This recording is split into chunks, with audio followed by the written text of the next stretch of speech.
Abhishek Rajpal. I have been in the retail industry from last over 18 years. I have worked with Tesco, Walmart, Target, Levi's, Asda, Carrefour, Alibaba and GMG Retail of Malaysia, and finally back to Reliance. So Reliance is a $120 billion retail industry in India. It's the largest retailer of India, over 18,000 stores. So I'm taking care of strategy at retail as a vice president and also making sure that our supply chain transformation, innovation and commercial all are going in hand in hand. I'll tell you that first let's understand from a world point of view, what is the real ask as a consumer, as an environment, as a world. So we are having carbon emission, we are having food waste, and still people are lack of food, right? So production is there, but the supply and demand are not conducive, they are not coming in track. Somewhere supply chain issue, somewhere buying issue, somewhere forecasting issue, or somewhere how we are selling the issue, right? So what we have done, we have installed AI cameras starting from the farm where we are buying the product and they are looking at the produce of the farm and telling you what is exactly the grade of the item. So for example, bananas have 6 to 7 grades. So which grade you have produced, I will buy exactly at that price. This helps retailer, plus it helps to know what exactly grade I have to handle it, right? Now, the freight forwarder who is coming to pick from the farm, bring to our country, sell it to all the stores, bring it to warehouses. So these freight forwarding logistics company, 3PL company, will again be done at the warehouse level when they bring the produce to our warehouses. Our camera will read again what is the life left in the item. Because of that, now we are able to say that which are the right stores to be sent to that item, what is the right price. And for example, in the store also we have installed the same cameras on the fresh areas, which is telling me that these items are going to expire, please make a markdown. So for example, last year, almost over $1 billion food waste happened in organized retail in a month. So that kind of food waste you imagine, and that can feed Africa for 10 years. And I'm saying volume, not value, okay? I'm not talking about value. So just imagine what is the level of problem we are talking about. So if we are able to solve this problem and we are able to bring the food waste down, I think this is the biggest help from AI innovation to our lifestyle. That is one. Second, e-commerce, people talk about, so many things are going on around the world. People are increasing, they love buying online. Yes, but how are we delivering it, right? Now what we have introduced is e-bikes. We are going towards e-bikes.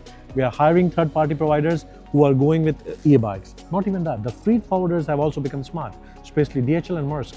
Their ships are being solar power panel running ships. So even they are also offering you that, yes, can you please use our ships which are totally ESG compliant.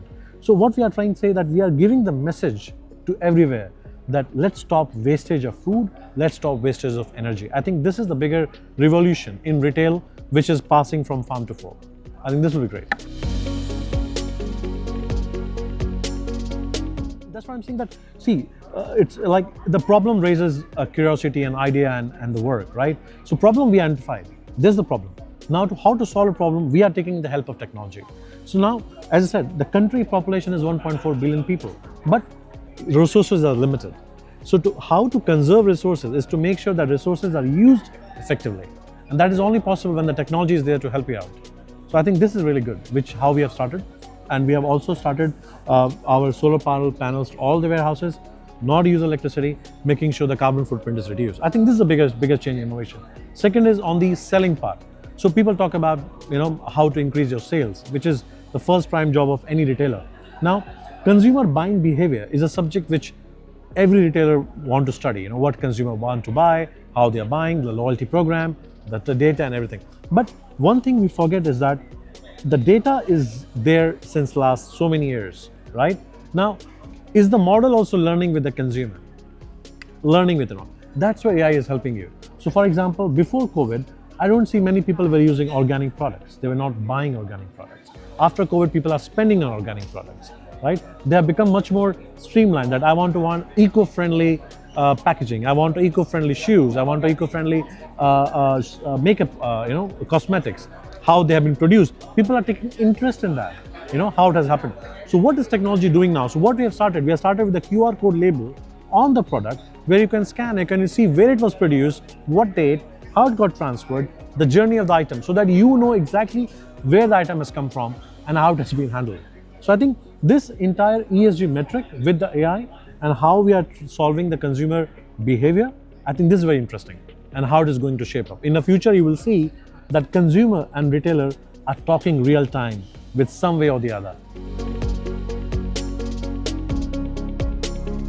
So to be honest, if I answer, see, for me, as I have worked with multiple retailers on the world, I have always seen that everywhere something there is to learn, something to imbibe, and what standards you can take from. So for example, one vendor sitting in Deliver, they taught us that how the packaging can be automated, right? Now this is a big shift, a great idea, great balance. Now something which Europe has achieved, can it be brought to India? Yes, it can. So now I have a deal with them that I will invite you to our office and you see our problem and can you solve it? It'll be a big change, right? So I'm just trying to say that why I want to attend event, because it's a global event. People are coming from vast majority knowledge and they have achieved something. They have seen a level. If you have that level in your books, you can definitely take a decision that which way you want to go through. Because I think for any company to grow, the vision has to be correct. And that vision can only be correct if you are well aware where the world and where the consumers are going. So, and you can be aware when other side of the world has already reached there. So that's the point that you need to attend these events to get that knowledge. So I think that's aware. I think Deliver is a fantastic event which is happening at a global level. And first time it has came to Asia with the partners coming from Europe, and they are sharing the information like what is happening there. And I'm able to share what is happening at my side.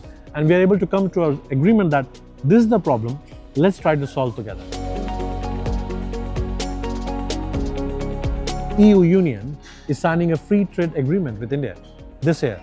So this will be a massive change in geography because this is opening a door between the vast Asian nation with a consuming nation as a union and a producing nation talking together that what can we interchange in terms of commodities, raw materials, and a free trade agreement will enable that these 3PL vendors will have more job to do, right? So I think the shape is already set, that governments are telling us that, hey, these are the two areas, let's focus on the trade, let's bring the partners on the table and do more trade in between. I think this is a bigger news.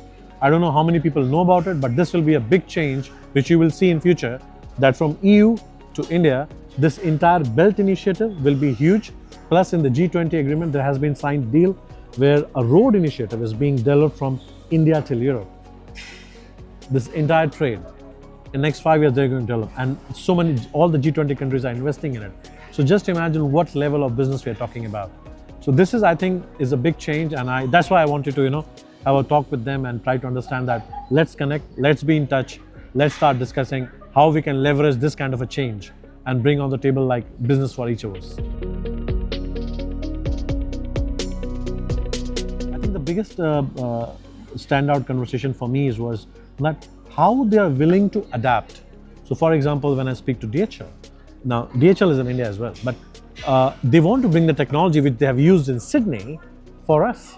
And they showed me that we have solved something in Australia, we can do something for you, right? Now I spoke to Gash from Israel. Now what they're saying that you can launch your products and we will help you to do the entire fulfillment process in the between, right? So these are the things that stand out for me because they are ready to not only partnership with you, they're also ready to increase your business with you and be a part of your journey. I think that's what stood out, that here all vendors to be part of your journey, and India having the highest GDP right now, I think this growth journey should be enjoyed with everyone because it's an open market. It's open, it's not a closed market. So you can use the market and the market is ready to take out the products outside, and that's where the entire 3PL vendors are going to front. So I think this Deliver event is exactly something, because supply chain is the bone for any trade, whichever you want to do. So I think this is something which really stood out for me. Prosper. Deliver is giving you a place to prosper with the people doing networking. So I think that's what Deliver is about, and yes.